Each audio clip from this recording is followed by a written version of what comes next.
What's up, everyone? It is Sam Jesse. I'm here with Ethan Moore of Louisville Sports Live radio show in Louisville, Kentucky, covering everything Louisville Cardinals. Ethan, how are you doing tonight, man? Sam, I'm doing great. Thanks for having me. Looking forward to this matchup on Saturday. I told you before we got on here, kind of surprising that this is a big game. I don't think, we thought we'd be here. Obviously, we knew Louisville was going to have a pretty talented team. Virginia Tech, I got to be honest, not a lot of people knew what to expect from this team. It was a rough start, but it seems like they have righted the ship. And all of a sudden, one of the biggest games in the ACC this season is happening in Louisville, Kentucky on Thursday. Before we get into some of the fun stuff and all, I do want to ask about how the season has been going. Louisville's looking pretty good. I think what is impressive is, the team looks to have such an identity with a new coaching staff and a lot of new transfers. Did that surprise you at all? Because usually it takes a year, 2 years to kind of get that. At least for Virginia Tech, it took about a year and a half.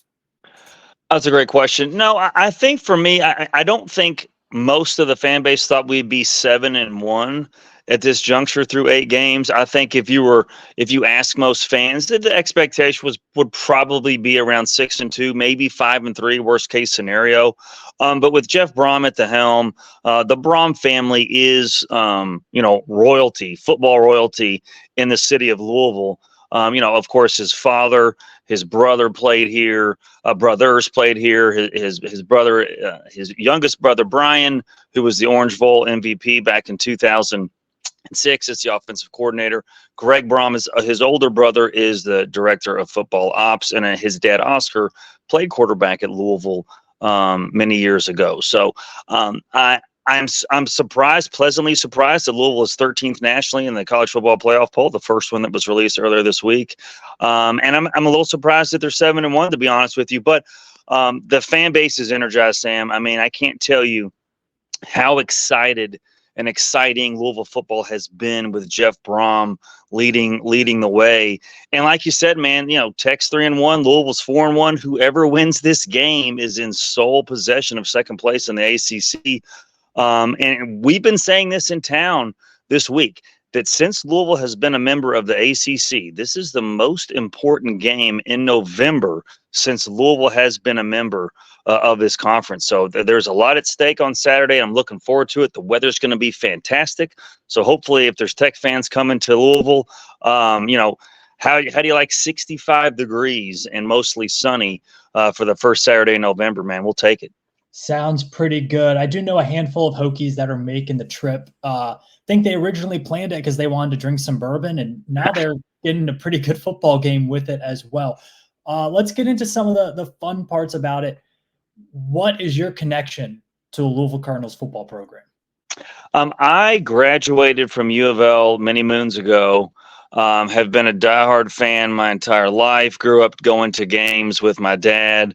Now with my wife, and then, my younger daughters get to go. They went to the game against Duke last Saturday. So, of course, we're raising them right, being little Cardinal fans. And it's been part of my family fabric, my family tradition for as long as I can remember. And, all my friends go out there. So, we always make it an event. We're tailgating. And enjoying Louisville football, enjoying being nationally relevant, enjoying how great this season has been so far. So my connection to U of L in athletics goes back, several years. I mean, I could say decades now since I'm in my 40s, but it's been a long time. And again, man, it's just with the Satterfield years, with some other down years before that, now to be where we are at 7-1, man, it's an awesome thing to be experiencing. Louisville's trajectory from way back when, through the Big East, through some of they weren't called Group of Five then, but they're Group of Five now to the ACC, and of course you had the history of Lamar Jackson, Wayne Heisman, all that stuff. It's been an interesting path for Louisville because it is such a large athletic department. I think much of that is credited to the basketball program, although Louisville's good at many sports, baseball being one of them. It's been kind of a windy road for Louisville football to get to this point. What has it been like being a fan through those decades where they really weren't part of the big picture college football conversation, even though they were a big brand school. Yeah, man. Growing up, in the 80s and 90s, there was a stretch there in the late 80s, Sam, that Louisville, or maybe in the mid 80s before Howard Schnellenberger came on, they were talking about dropping down to the FCS level. I mean, it was that bad. It got to that point at one point in that program, and then Louisville, stayed being Division One. They spent several years as an independent, then going to Conference USA, and these are the games, and this is the atmosphere that Louisville football fans have dreamed about. We didn't have that cachet like we do in basketball. So we always play with the program plays with a collective chip on its shoulder. And as the program has grown and blossomed into having a Heisman Trophy winner, winning a Sugar Bowl, winning an Orange Bowl, and a Fiesta Bowl back in Howard Schnellenberger's days. I mean, just the trajectory of this program has been very, very impressive. And so now, being solidified in a Power Four, it's weird to say that now, a Power Four conference, is awesome. And I think that is why, when you take a look at the big picture, take a step back, and you see how far this program has come, that just adds to the excitement of where we are right now. Again, 7-1, number 13 in the nation, and having hosting a national brand like Virginia Tech, who's playing much better, winning 3 of their last 4, for sole possession of the ACC. Man, it just makes it all that sweeter. You talked about being part of the Power Four, and I've asked everyone this question, but the dominant story across college football, well, it's Connor Stallions in Michigan now, but a couple of weeks ago, this was the dominant story, was the conference realignment, the consolidation of these big programs.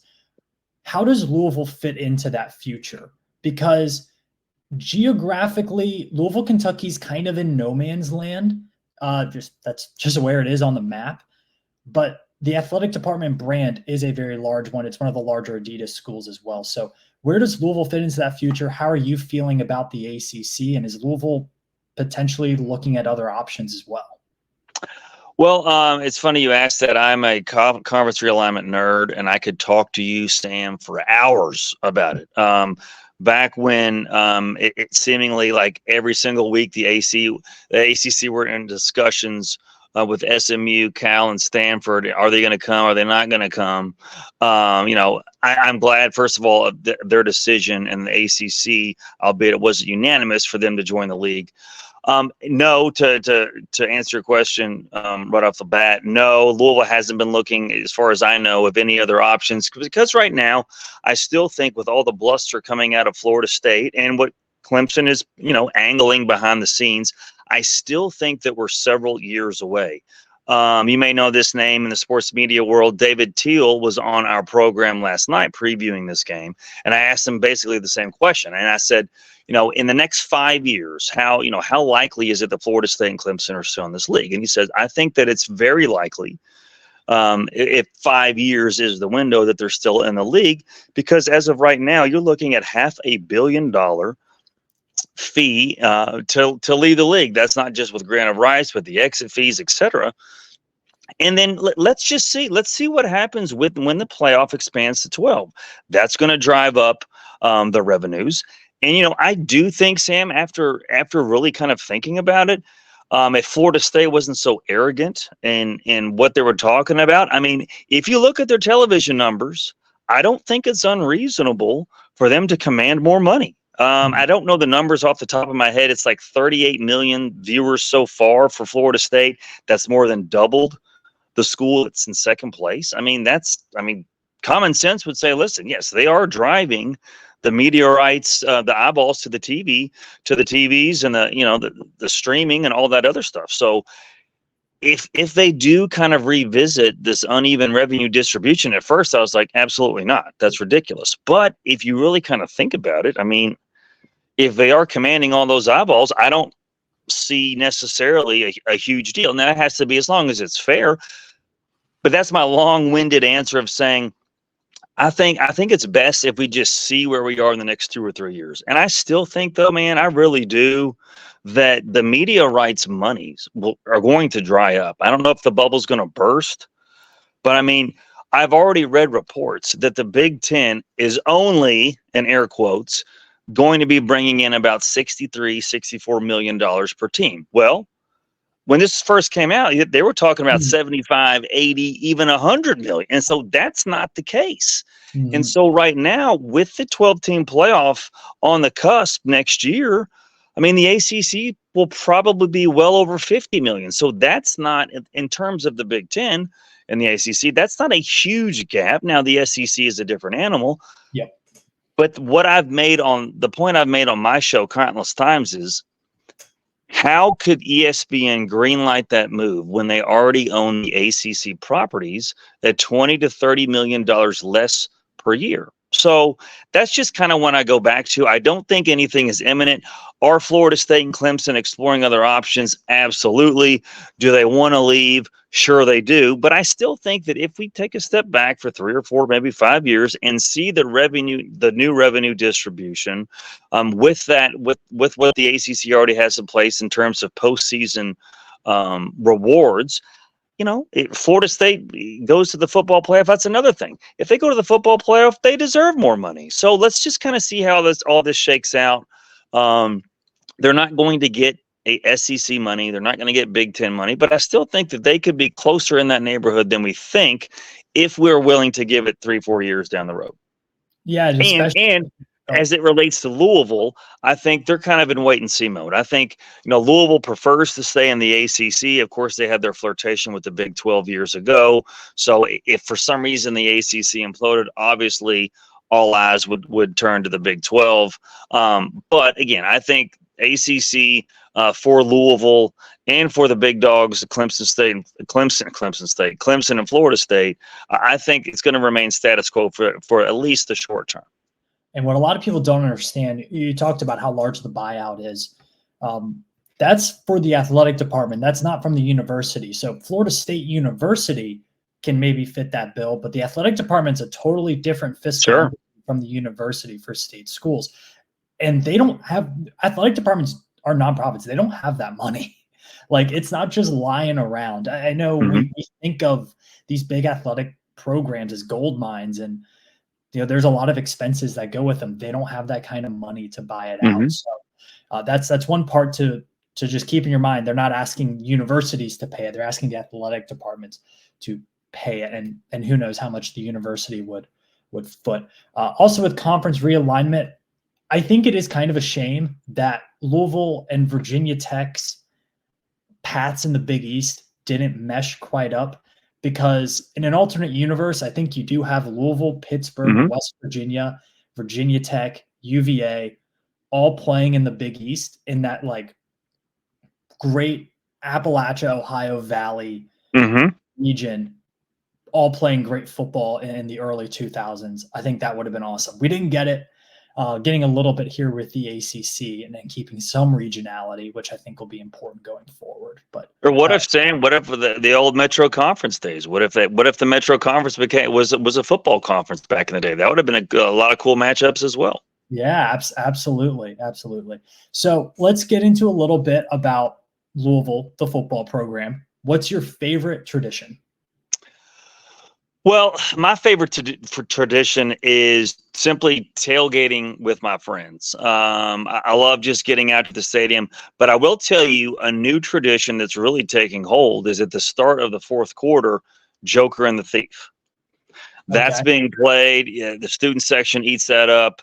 The fans eat it up. The players on that, between that media timeout between the third and the fourth quarter, eat that up as well. That's really becoming hot and heavy, and something that everybody looks forward to. So tradition wise, man, I just love going out there with my family and my friends. But for the football tradition, it's been Joker and the Thief now for the last couple of years. It's really catching on, and it's catching on because Louisville's good.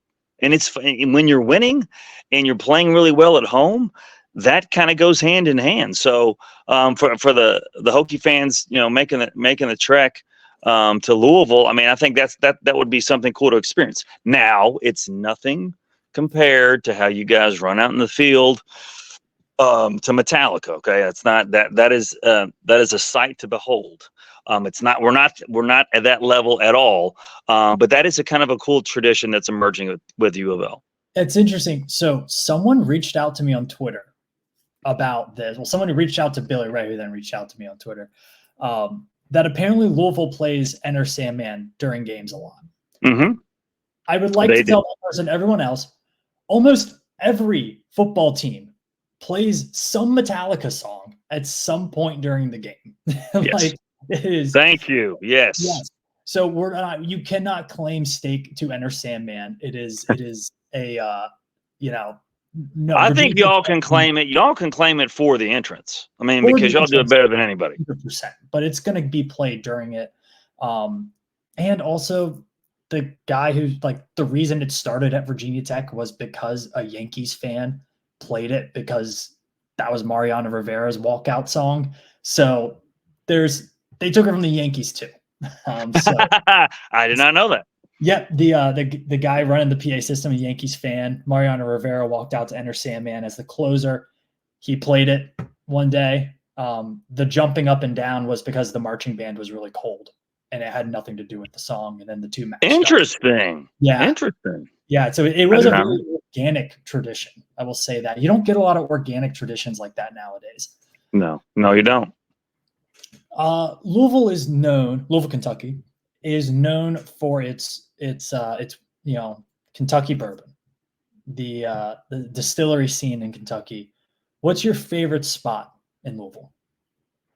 You talking like for like a bourbon place or just wherever? Let's just go wherever. Sports bar, place to hang out, whatever. Well, I'll give you a couple. Just a wing joint, Roosters. You got to have wings, especially during football season. Wings and beer, man, that's a perfect combination. Yep.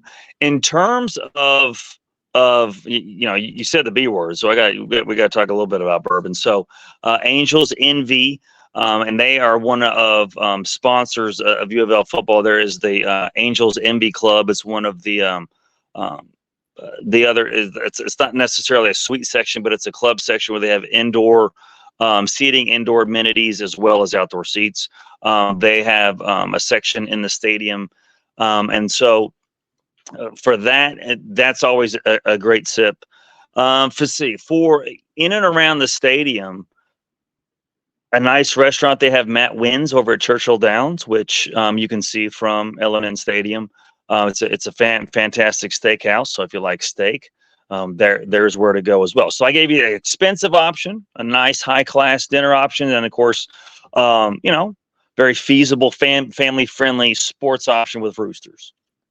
Awesome, yeah, and it's one thing. It's for all the Hokies traveling to Louisville, the 3:30 games when you're traveling is the best because you have your day to tailgate, walk around the campus, do whatever.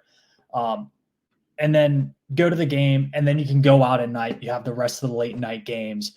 Take advantage of Pac-12 after dark. Stay up and watch those games, everybody. So it's a great kickoff time for those who are traveling. Louisville this season, you got Plummer in at quarterback. He's playing well. Maybe the polar opposite style of quarterback from Lamar Jackson, which is a little yes. But this Brom offense has been really, really impressive at times, but then is also, like you kind of saw against Duke last week, they'll score their points and then they'll kind of slow down a little bit. Or against NC State, kind of the similar thing where things just look kind of discombobulated. They struggled a little bit. It's been very, very good, but are there any worries about this Jeff Brom offense with Plummer, who is he's a decent quarterback. He's a facilitator. Yeah. He's a facilitator. Absolutely. He's a game manager. No, Sam, I think the one thing is, and I mentioned this on my show last night, I think how Tech and Louisville kind of mirror each other. Louisville is a totally different team at home than they are on the road or neutral site games. And I think you can say the same thing for Jack Plummer. The lion's share of his interceptions, his turnovers have come on the road or neutral site games. At home, he's played well. Against Notre Dame, he was very efficient, but didn't light up the scoreboard. Against Duke, the same thing. And Coach Brom even said after the game, I'm not used to being this, basically conservatives. And, he didn't take a lot of chances. He didn't take a lot of risks, but he didn't have to. I think he only attempted 16 passes. Now, he completed 11 of them for maybe 130 yards or so, but he didn't turn the ball over. He didn't do anything that cost Louisville's offense. And then when you have, in my opinion, either a first or second team All-American and Jawar Jordan as a running back that posted up 14 points in the first quarter, basically putting the game away already, there was no need to take a bunch of deep shots. There was no need to be super aggressive in the passing game because, your running back was eating. So to your point, I think, yes, there's concerns offensively. Primarily, though, those concerns are laid out on the road. Louisville, I think, I'm a big preseason guy for college football. Like, I start looking at win total lines the second they come out. Yes. I'm a big magazine season guy. Who's your favorite? That's a tough one. I've always been an Athlon guy, but I don't think they did a great job this year. I highly recommend Pick Six Previews. Pick Six Previews is the up and comer that I think is the one. I mean, in terms of information, knock it out the park. Oh yeah, 100%. And in all of that, everyone knew, okay, Louisville, they did a great job in the transfer portal. They're going to have some talent. Plummer, we'll see how he is at quarterback. He's been up and down in his career, was a backup, played okay at Cal. We'll see what he looks like. But the hype around Louisville in the offseason, and whether it was warranted or not, was more about the schedule than it was the actual team. Now we're seeing how, okay, this team can perform as well, but the schedule had just fell right into place for Louisville. Obviously, had the game against Notre Dame, but and Duke was a little tougher than what people thought. But this schedule has just it almost seems like Louisville's a team of destiny the way this shook out. Yeah, man. Certainly Louisville, caught a break not having to play Florida State, not having to play North Carolina. And I'll be quite honest with you, Sam, I wish Louisville would play Clemson this year. All of the times that Louisville has yet to beat them. Obviously since being members of the ACC, I think that would have certainly changed this year, whether that was in Death Valley or Louisville. I'm not confident in how the Cards have played this year. I think if you would have kept the traditional schedule, they would have come here because last year Louisville lost in Death Valley. But yeah, certainly Louisville caught a break in the scheduling. And so right now, if Louisville is able to run the table or win 2 of 3, and I'm not even going to begin to try to assess the tie-breaking situation, then Louisville would play Florida State. So in the ACC championship. So yeah, there's no doubt Louisville caught a break in that.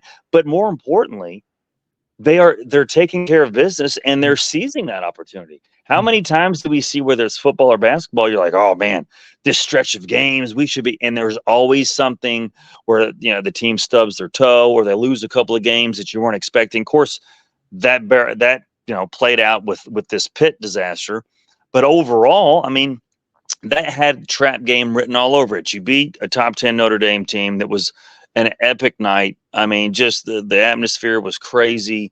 Your team played well. It was rainy. Your star running back was hurt, only had 2 carries. Pitt opened up with a new quarterback. And he had, he threw the deep ball well, and, Pitt made plays.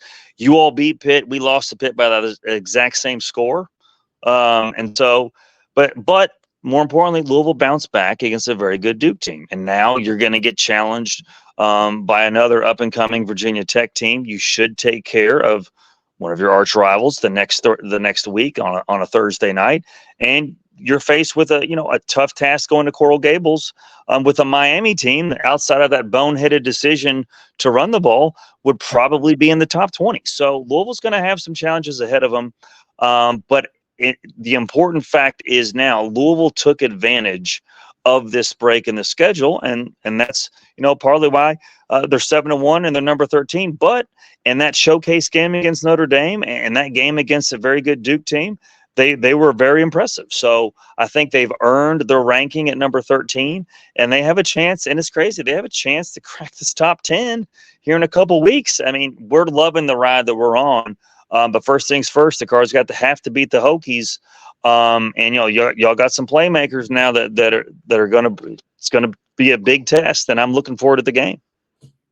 Speaking of scheduling, real quick, the ACC just came out with the new and improved conference schedule for the next 5 years, and Louisville is paired with Georgia Tech as the two teams who do not have, we'll call them, rivals or protected rivalries. How do you feel about that? Is that kind of weird to not have any of those? No, not to be honest with you, Sam. No, because Louisville's still the new kid on the block, relatively speaking. It's once officially, SMU and Cal and Stanford join, Louisville won't be the newest member in the league anymore. Personally, and I'm not just saying this because I'm on your show, I would have loved for Louisville and Tech to be seemingly, because we're the two closest universities. Tech is the closest ACC school to Louisville. I would have much preferred Louisville's crossover opponent to be Virginia Tech instead of Virginia. That's not how it played out. But I'm not surprised. I'm not really bummed that I like to see Louisville play all of the teams. I mean, it makes it exciting. It's almost kind of like you have a variety in your non-conference schedule, even though they're conference members. You haven't played them. I mean, this is the second time we'll play you guys, and we've been in the league for 10 plus years. Yeah, it's the teams haven't played each other much. I know they played Halloween weekend a few years ago at Louisville during the COVID year. And then before that, not a lot. I mean, other than that game, my other memory of this game was, I believe it was the Gator Bowl. The Gator Bowl, yeah. The Gator Bowl, where, Vic stomped on Elvis Dimmerville's leg, man. We haven't forgot about that.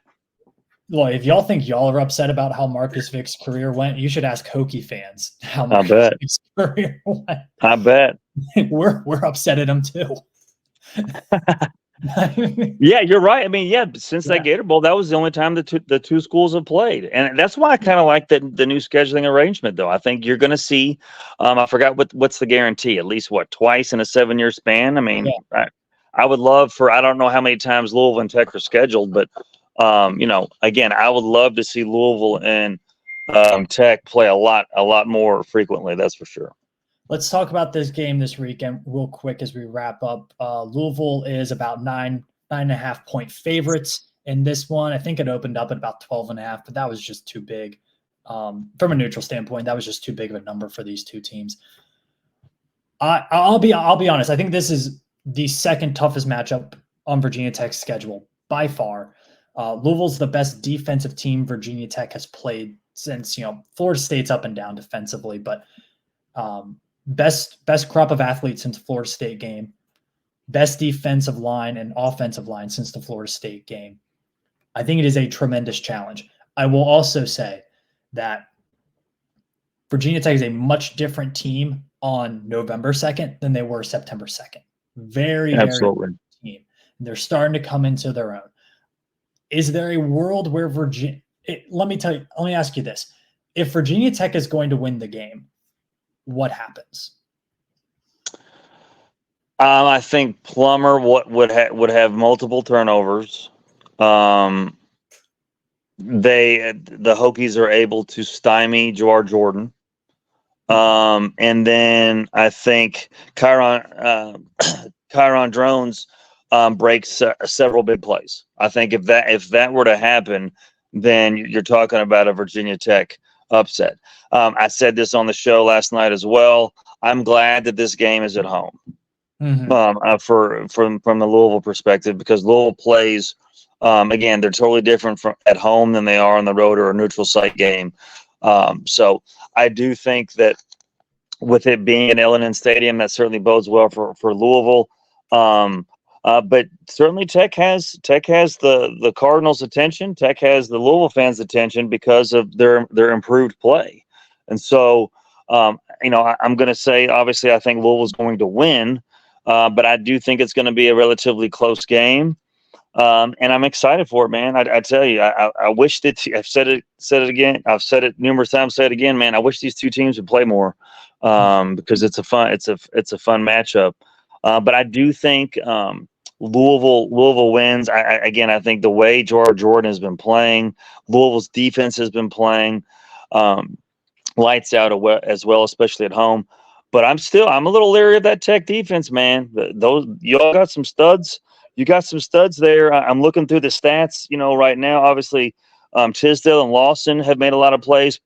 Powell Ryland, what leads the ACC in sacks. I mean, sorry, that's going to get your attention. And then Ashton Gelati for Louisville, their defensive end, he is second in the ACC in sacks. So Louisville's offensive line, that's been one of the strengths, honestly, of the defense.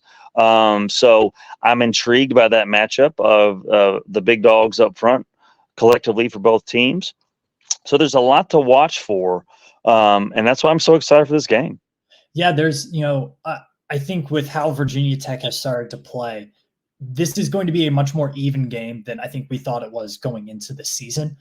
I do, however, think it is a really, really tough test for Virginia Tech. And like you said, this game being in Louisville changes things. Virginia Tech has proven that they're a very good team at home. We haven't seen Brent Pry win an ACC road game yet. So is this going to be the first one? Maybe, but it's going to be a really tough task. I was talking to some people today. I think I've landed on 28-20 Louisville. I think the difference is in the red zone. Louisville gets touchdowns. Virginia Tech gets field goals. It will be a close game. I think it'll be a very competitive game. But I think the step up in athlete and the way that Louisville's been able to play really, really well on the line of scrimmage it is just going to be a difference in this game. Virginia Tech offensive line has been much, much better the last few weeks, but it's still a really young group that has a lot of struggles. So I think Louisville wins this one, but I will say, if Virginia Tech can keep the explosive plays under wraps for Louisville, I think Tech can move the ball now, because they've moved it against everybody they've played. The issue's been getting the ball in the end zone. Yeah, and so that's, again, like I said, with the big uglies up front on both lines. That's what I'm going to be watching to see. Of course, Drones has been deadly on the ground. I love his 7-to-1 touchdown to interception ratio, so he can obviously throw it. I think he's completing his passes at about a 59% clip. He has been the spark plug, and I'm glad that I mentioned that, because Sam, I wanted to ask you, how in the world was he not the starter from day one? I'll tell you. Everything that we heard, and I say we being people who are very interested in the program, was that it wasn't really that close. I mean, Grant Wells looked really good in the spring. He apparently looked very good in the fall. And it's just when the lights turned on, it didn't work. I think the offensive play calling was very different for Grant Wells. You were looking at a very vanilla offense that wasn't very dynamic. Virginia Tech didn't have, the offensive line to be able to run the ball like they wanted to without the threat of the quarterback run, and it just didn't work out. Kyron Drones comes in, elite recruit coming out of high school, big-bodied guy, great athlete, but we didn't think he could throw. He didn't look good throwing in the spring game. Apparently, he didn't look great in the fall, and all of a sudden, the guy can sling it. His deep ball is really, really impressive. He misses on some intermediate throws. He misses on some reads, but I think that's just him being a young quarterback. They're getting a lot better at some of those timing routes. So I think this offense, the playbook has completely changed. It's a totally different offense. They're running motion on almost every play.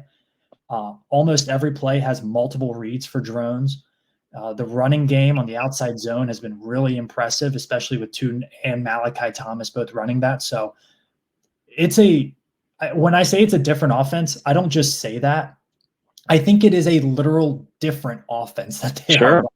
So I think that's been the difference. Hopefully Kyron Drones can continue to get better, because Virginia Tech as a program is just desperate for some continuity at the quarterback position. Yeah, that excellent analysis, man. Yeah, and I'm hopeful. Obviously, I'm wanting Louisville to win, but I'm also hopeful that Tech makes a bowl game. I'm rooting for all of Louisville's opponents to win, with the exception of our last opponent that we play on the year, of course, team up the road. But yeah, man, I'm one of those people. I like to pull for ACC opposition after we get done playing them, because especially if you win, you want your opponents to win because it makes your resume look better. You get that money too. Get that bowl Yes, sir. payout. Yeah, man. Final two little points here in the last minute. First off, why does the Cardinal logo? Why does it have teeth? Great question. I'd be lying to you if I knew the answer, but I think it's because they're extra fierce. They want, let's say if you look for example, look at Arizona Cardinals logo. I mean, that does not strike fear in anyone. I think the Louisville logo, like the St. Louis Cardinals logo, he's not scaring anybody. But at least with the bird, and I will tell you this, Sam, pay attention to the logo at the 50-yard line. We now have we all love the Duncan Cardinal logo. Now we have the Heisman bird logo, and literally you can put it on anything, and it sells like hotcakes. It's one of the best logos, in my humble opinion, in college sports. I actually forgot that. My say something nice about the opponent segment. My say something nice was the Cardinal playing sports logo is great. I would love a bird playing sports. Yes. There you go. See? Yeah, nice. And I hate to end it on a sour note, but we just wrote the men's basketball preview. So shameless. I already know where you're going with this. What is going on? Dude, I was hoping to avoid. I don't know. It's as bad as it's ever been in my lifetime. It's been a disaster. It's been a disgrace. So basically, Coach Payne has to win this year or he's out. The attendance is at an all-time low. When you lose to two Division II opponents in back-to-back years, that's not how you want to start off year number two. There's no offensive identity. They're not playing with 110% maximum effort. A lot of careless turnovers. Can't shoot the ball very well. It's just a mess, man. I mean, there is talent on this team. I will give the coaching staff credit for that. They brought in Trey White from USC, Sky Clark from Illinois, Mike James, a returning player, is very good. They have a lot of really good individual players, and it's early. It's exhibition season. So, the expectation remains with Louisville, and bare minimum, regardless of how bad things are, is to make the NCAA tournament. And so if he doesn't, then he won't be back. So I think as bad as it's been, there is more talent there. But to answer your question, man, I don't know. I mean, it's hard, as you can tell, to put into words how bad and how shockingly bad Louisville basketball was. And, I think Louisville had a crazy win streak in Blacksburg in basketball. Yeah. Well, I think it was maybe when Mac quit and then we had the interim coach, you knew then that Tech was going to break that streak. I think it was a couple of years ago. We traveled to, we go down to Blacksburg for the first ACC game next month. And, I think Virginia Tech's probably going to be in a spot where they can name the score again. So until proven otherwise, it's that bad. And I have no idea what's going on. I just hope that it's better, but Card Nation is at its collective's wits' end after what we've seen the last year plus. Well, football is going pretty well for you. Yes. I think baseball will be back to being a national power this year. So not all bad in Louisville, Kentucky. Not Ethan, at all. Thank you so much. This has been awesome. Again, Ethan Moore from Louisville Sports Live, covering everything Louisville sports there in Louisville, Kentucky. Great Twitter follow as well. I always recommend people to follow insiders from different teams. It makes being a fan so much more enjoyable. Ethan, enjoy your weekend and enjoy the game, but hopefully not too much. All right. Same to you, Sam, man. Thanks for having me. I appreciate it. All right. See you, man. Take it easy.